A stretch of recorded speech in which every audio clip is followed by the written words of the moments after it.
សំឡេងនៃភាពជាអ្នកដឹកនាំ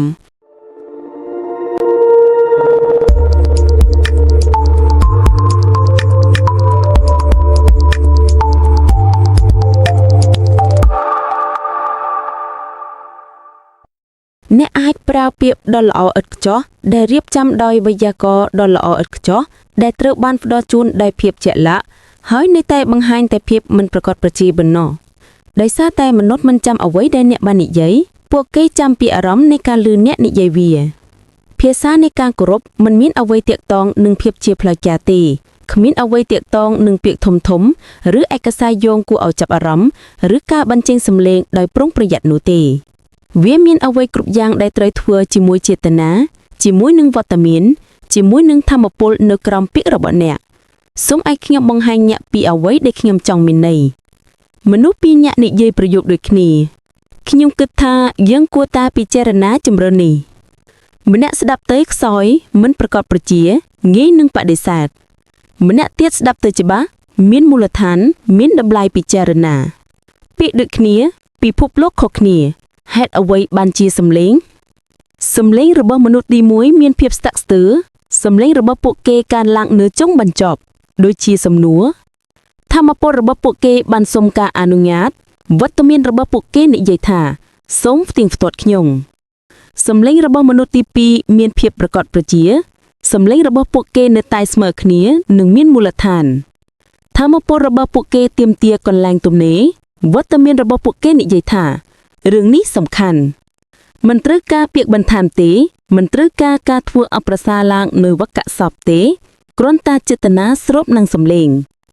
នេះគឺជាភាសានៃការគោរពហើយវាចាប់ផ្ដើមជាមួយនឹងការលុបបំបាត់អ្វីគ្រប់យ៉ាងដែលធ្វើឲ្យខូចវាទី1គុណនាមពាក្យដូចជាគ្រាន់តែប្រហែលជាប្រភេទនៃទាំងនេះមិនមែនជាភាពរៀបទៀបទេទាំងនេះគឺជាការបំផ្លាញខ្លួនឯងស្ដាប់ភាពខុសគ្នាខ្ញុំគ្រាន់តែចង់ចែករំលែកគំនិតមួយធៀបនឹងខ្ញុំចង់ចែករំលែកគំនិតមួយពាក្យមួយត្រូវបានដកចេញធម្មពលទាំងមូលបានផ្លាស់ប្ដូរគំនិតទី1សុំទោសចំពោះការមានគំនិតទី2ទាមទារកម្លាំងទំនេរដោយទំនុកចិត្តអ្នកទទួលបានបន្ទប់មិនមែនដោយការសុំវាទេប៉ុន្តែដោយការរស់នៅក្នុងវាទី2និយាយការកើនឡើងនៃការបញ្ចេញសំឡេងនៅចុងបញ្ចប់នៃសេចក្តីថ្លែងការណ៍ដែលបំលែងវាទៅជាសំណួរដូច្នេះខ្ញុំគិតថាយើងគួរតែបន្តទៅមុខជាមួយគម្រោងហើយចាប់ផ្ដើមរាល់ប្រយោគស្ដាប់ទៅមិនប្រកបប្រជារាល់សេចក្តីថ្លែងការណ៍คล้ายទៅជាការអង្វរសុំការផ្ទៀងផ្ទាត់សំឡេងរបស់អ្នកគួរតែធ្លាក់ចុះនៅចុងបញ្ចប់នៃសេចក្តីប្រកាសមិនមែនកើនឡើងទេសេចក្តីថ្លែងការណ៍គឺជាសេចក្តីថ្លែងការណ៍មិនមែនជាសំណួរដែលស្វែងរកការអនុញ្ញាតនោះទេទី3សំឡេងបំពេញដូចជាអ្នកដឹងទេទាំងនេះមិនមែនជាការផ្អាកដោយគិតនោះទេទាំងនេះគឺជាការលិចលាវស្រស័យភាពមិនប្រកបប្រជារបស់អ្នកត្រូវបានធ្វើឲ្យអាយស្ដាប់បាននៅពេលដែលអ្នកត្រូវការពេលមួយដើម្បីគិតសូមយកភាពស្ញប់ស្ញែតមិនមែនការបំពេញទេការស្ញប់ស្ញាប់មានឥទ្ធិពលការបំពេញគឺខ្សោយឥឡូវនេះគឺជាអ្វីដែលជំនួសទាំងអស់នេះចេតនាមុនពេលដែលអ្នកនិយាយសូមដឹងមូលហេតុដែលអ្នកកំពុងនិយាយដឹងពីអ្វីដែលអ្នកចង់ធ្វើការទំនាក់ទំនងដឹងពីអារម្មណ៍ដែលអ្នកចង់បង្កើតបន្ទាប់មកនិយាយពីកន្លែងនោះ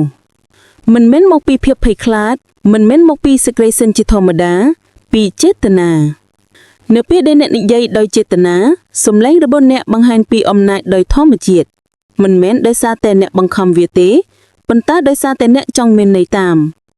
អត្ថន័យបង្កើតការរំញោករំញោលការរំញោករំញោលបង្កើតការគោរពសូមឲ្យខ្ញុំប្រាប់អ្នកពីការគោរពពិតប្រាកដស្ដាប់ទៅដូចម្ដេចវាស្ដាប់ទៅស្ងប់សូម្បីតែស្ថិតនៅក្រោមសម្ពាធដោយសារតែការស្ងាត់អាចឆ្លងបាននៅពេលដែលអ្នកនៅតែស្ថេរមនុស្សគ្រប់គ្នាជុំវិញអ្នកនឹងស្ថេរនៅពេលដែលអ្នកដាក់ទំនុកចិត្តលើភាពប្រកបប្រជាអ្នកដទៃនឹងដាក់ទំនុកចិត្តលើអ្នកនេះមិនមានន័យថាសំឡេងតែមួយនោះទេវាមិនមានន័យថាគ្មានអារម្មណ៍នោះទេវាមានន័យថាឫសគល់ធម្មពលរបស់អ្នកមកពីជំរឿមិនមែនពីកម្ពស់នោះទេមកពីដីមិនមែនពីការសម្ដែងនោះទេពីការពិតមិនមែនពីយុទ្ធសាស្ត្រនោះទេ សូមគិតពីមនុស្សដែលបញ្ជាការគោរពដោយធម្មជាតិពួកគេមិនស្រែកទេពួកគេមិនប្រញាប់ប្រញាល់ទេពួកគេមិនអនុវត្តការធំធេងតាមរយៈសម្លេងឬការឈ្លានពានទេពួកគេគ្រាន់តែនិយាយដោយមានការទំនាក់ទំនងទាំងមូលរវាងអ្វីដែលពួកគេគិតអ្វីដែលពួកគេមានអារម្មណ៍និងអ្វីដែលពួកគេនិយាយការទំនាក់ទំនងនោះអាចស្ដាប់បានហើយវាមិនអាចទប់ទល់នោះទេនេះគឺជារបៀបដែលអ្នកបង្កើតវាចាប់ផ្ដើមពីការលុបបំបាត់ការអាម៉ាស់ដោយការសំណើទំនងទម្រង់ការនិយាយដែលមិនប្រកបប្រជាភាគច្រើនមកពីការអាម៉ាស់ពីជំនឿថាអ្នកមិនគួរតែយកកន្លែងទំនេរថាគំនិតរបស់អ្នកមិនមានតម្លៃថាអ្នកត្រូវការការអនុញ្ញាតដើម្បីមានសម្លេងទាំងនេះគឺមិនពិតទេអ្នកមានសិទ្ធិនិយាយមិនមែនដោយសារតែអ្នកសមនឹងទទួលបាននោះទេពីព្រោះអ្នកមានហើយ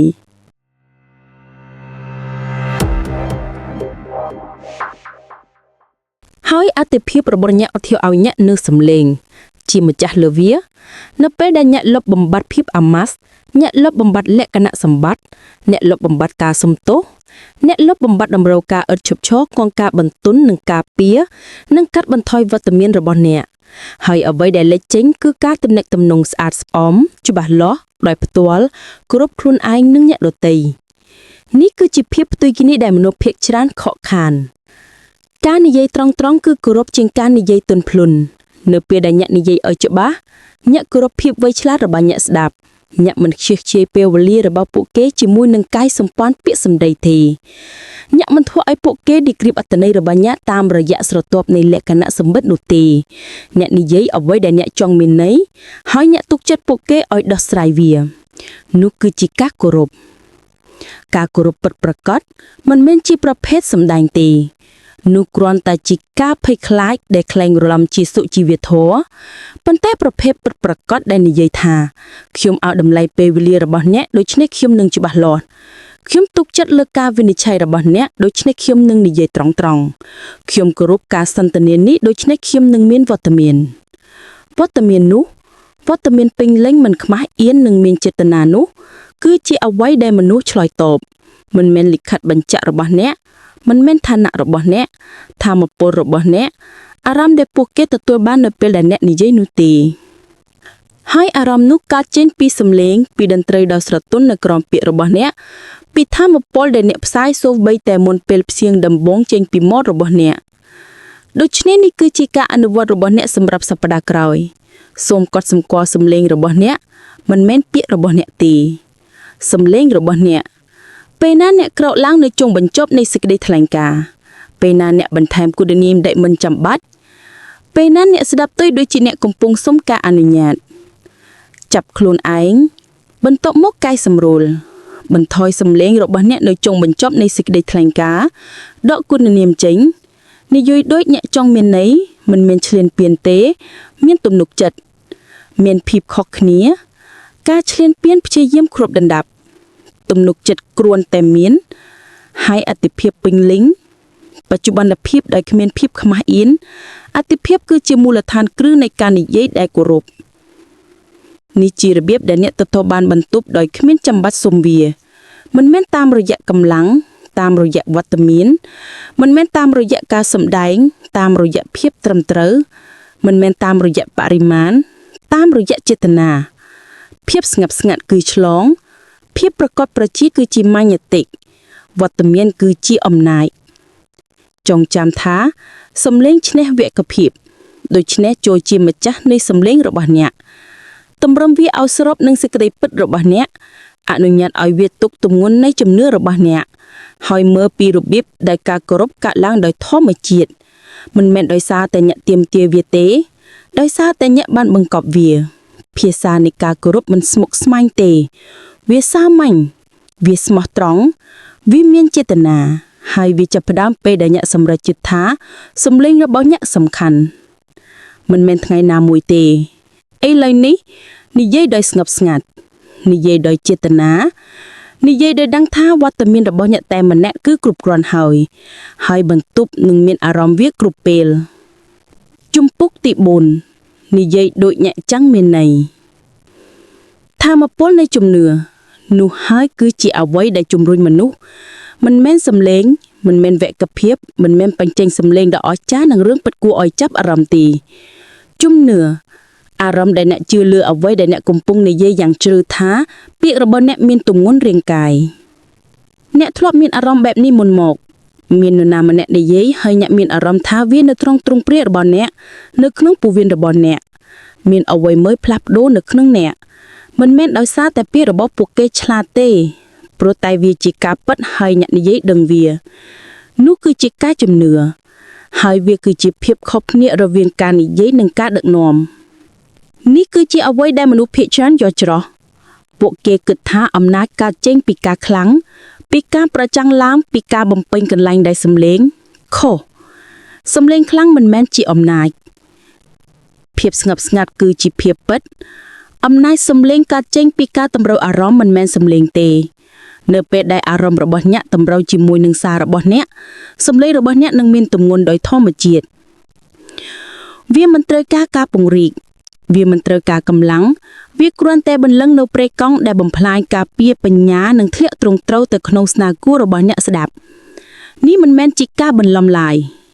នេះគឺជាបង្ហាញការពិតហើយវាដំណើរការតែពេលណាដែលអ្នកពិតជាជឿលើអ្វីដែលអ្នកកំពុងនិយាយតែប៉ុណ្ណោះសូមឲ្យខ្ញុំបង្ហាញពីភាពខុសគ្នាសូមឲ្យថានរណាម្នាក់កំពុងស្រែកថានេះជារឿងសំខាន់